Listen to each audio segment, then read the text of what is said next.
What's up guys?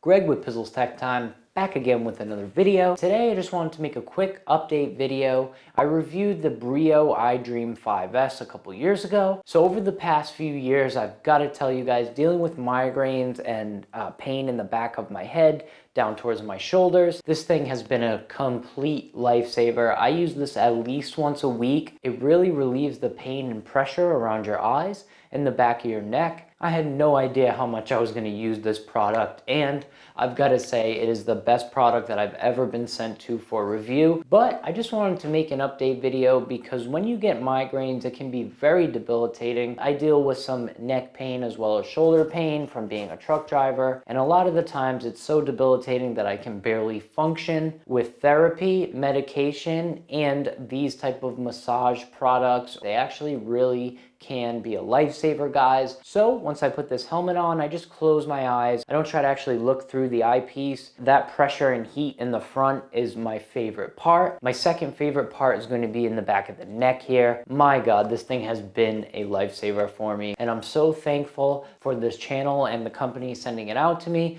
that if this thing were to break, I would definitely get a new one. And they have tons of other massage and heat and therapy products on their website. You can check out Brio.com. Getting back into the swing of things, and I really wanted to make an update video about this Brio. I'm Greg with PizzlesTechTime, and until next week, I'm out. Peace.